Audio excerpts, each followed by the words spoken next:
Je suis Jean-Pierre Camas, je suis directeur de recherche au CNRS, basé à l'Observatoire des sciences de l'univers à l'Université de La Réunion. Bonjour, je suis Erwan Quimbert, je travaille à l'Ifremer à Brest et je suis directeur du pôle Océan Audatis de l'infrastructure de recherche Dataterra.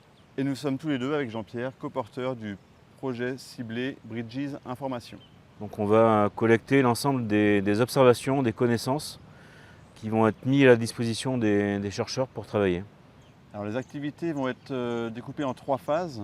La première phase consistera à identifier tous les acteurs du programme et ensuite on leur demandera d'exprimer leurs attentes et leurs besoins en termes de données pour répondre aux enjeux scientifiques de leur projet de recherche. Donc ça sera une phase qui se déroulera durant la première année du projet.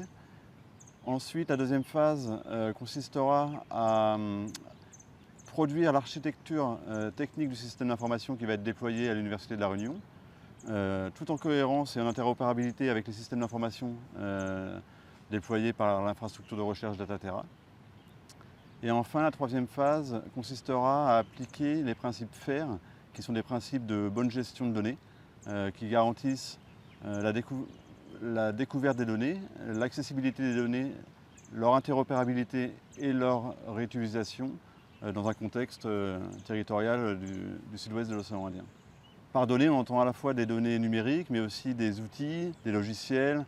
Ça peut être également des documents ou des articles scientifiques. Alors les données qu'on va stocker, elles sont de différents types. Il y a des observations du climat, il va y avoir des observations des écosystèmes maritimes tropicaux, il va y avoir des modélisations du changement climatique, et puis il y aura beaucoup d'observations de données sur les pratiques de la pêche, des données d'économie, des données de sciences humaines et sociales. Le système d'information qu'on va construire, comme c'est de la science ouverte qu'on pratique, l'accès sera accessible à n'importe quel chercheur international.